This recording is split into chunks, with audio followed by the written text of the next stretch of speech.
वचन कहता है एक घराना उद्धार पाए तो पूरा, एक व्यक्ति उद्धार पाए तो पूरा घराना उद्धार होता है। हालेलुया। ये पूरा घराना उद्धार पाया लोग है। हालेलुया। बाइबल का वचन एक क्लियर हो गया है। हालेलुया। ये पूरे शेड के परिवार है, इनका पूरा परिवार उद्धार हुआ। परमेश्वर इनकी गवाही अद्भुत आप सुन सकते हैं। सभी लोग बीच में खड़े रहिए, जाइए।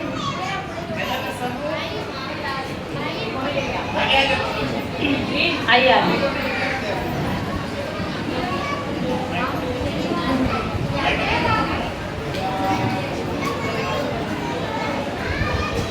Hallelujah, praise the Lord.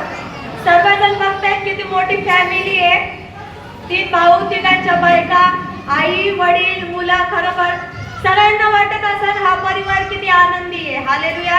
आणि खरोखर आम्ही प्रभू मध्ये आलो तेव्हा आम्हाला आनंद काय असतोय खरंच समजलाय।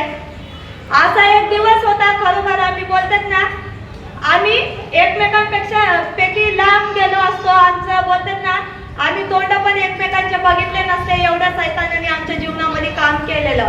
हालेलुया। आम्ही लोक अविश्वासी लोक होतो। कोण लोक होतो माहितीये? ते लिंबू कापणारे लोक असतात ना, तिकडे जाणारे लोक होतो आम्ही खरोखर। हालेलुया। जर काही झालं तर लिंबू घ्यायचा, कापायचा आणि फेकायचं, तोंडात घालायचं, हे आमच्या जीवनामध्ये चालू होतं। हालेलुया।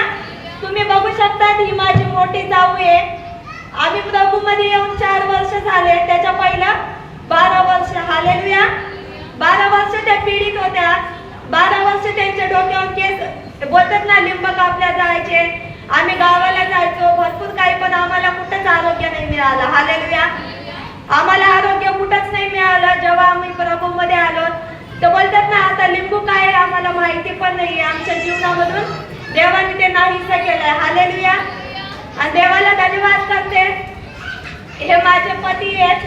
जेव्हा आमचं लग्न झालं तेव्हा कम से कम 1 ते 2 महिना आम्ही घरामध्ये आमच्या राहिलेलो आहेत, आमच्या पूर्ण फॅमिली संगती। नंतर दिवस असे आले का आम्ही गावाला गेलो, सर्वजण असताना पण असं वाटायचं आम्हाला कोणच नाही। हालेलुया। भरपूर बोलतात ना, जीवनामध्ये भरपूर माझ्या संकट आलेले आहेत, आमच्या पूर्ण फॅमिलीवर संकट आलेले आहेत, पण देवाने आम्हाला त्याच्यामधून मोकळं केलंय। आणि जेव्हा माझी सासू प्रभू मध्ये यायची तेव्हा त्यांच्या संगती मला पण घेऊन यायची। आणि हा जो साय दिसतोय माझा, खरोखर आता मला सपोर्ट करतोय। पण हा एक दिवस असा होता, आमचा घर बोलतात ना 2 मजली घर आहे, खालच्या घरामध्ये देवाची पूजा करायची आणि वर आराधना स्तुती देवाची करायचो। एवढे कठोर बोलतात ना, प्रभू मध्ये येण्यासाठी त्यांना कम से कम 1 ते 2 वर्ष लागले। हालेलुया। त्यांच्यानंतर यांचे भाऊ इथं थांबलेले, ते आता यायला लागलेत, कम से कम 7 ते 8 महिने झाले, ते पण यायला लागलेत। आणि आता प्रभूने पूर्ण घराण्याचा आमचा उद्धार केलाय। आणि बोलतात ना, हे जे 3 मुलं दिसतात तुम्हाला, ही महिमा, हिची तर भरपूर मोठी गवाही आहे। पोटामध्ये होती 8व्या महिन्यामध्ये मेलेली। हालेलुया। डॉक्टरांनी मला दवाखान्यातून बाहेर काढलेलं। माझी तुम्ही फाईल पण बघू शकता, त्या फाईलवर लाल सिग्नेचर केलेले का तुमची मुलगी जिवंत नाहीये। जेव्हा सिस्टरांनी प्रार्थना केली, खरोखर देवाने तिला जिवंत केलं। देवाला धन्यवाद करते।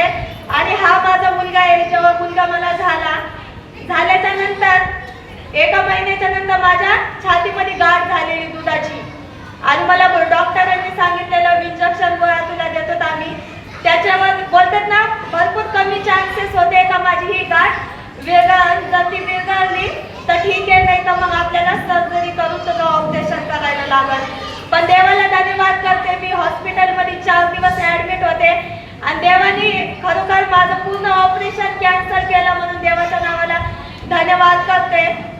आणि प्रभूने पूर्ण घराचा उद्धार केला, याबद्दल पण देवाला धन्यवाद।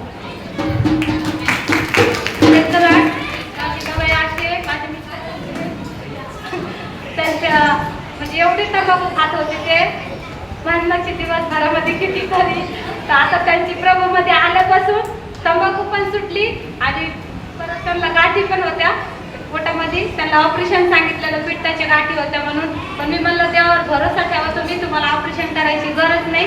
पण त्यांनी देवावर भरोसा ठेवला, माझा पण भरोसा होता। मी मला ऑपरेशन करायची गरज नाही. आता वर्ष झाले त्यांना काही होत नाही, पोटात पण दुखत नाही आणि काही होत नाही. नाही तर त्यांना रात्रभर मी अशी हॉस्पिटलमध्ये घेऊन जायचे, 2 नाही, 2.5 नाही, 3 नाही, कधी पण व्हायचं त्यांना. मी मला ऑपरेशन नाही करायचं, कारण की ऑपरेशन केलं तर हालत माणसाचे खराब होते आणि मी तर ते करते मी म्हणलं ते केले हॉस्पिटलमध्ये पडले तर मी काय करणार. मग म्हणलं परमेश्वराने तुझ्या हातासोबत आहे, त्यांना तेल पाणी द्यायचं. पास्टर सिस्टरने तर प्रार्थना केली, मग त्यांना काहीच नाही. आता वर्ष झाले, दुखत पण नाही, काही नाही, काही त्रास नाही. आणि आता ते स्वतः पण यायला लागले, त्यांना पण आवडतंय. ते मला म्हणायची पण बोलायची पण गरज नाही पडत, तुम्ही या म्हणून ते स्वतः होऊन काम होऊन येते. मी परमेश्वराच्या नावात धन्यवाद करते.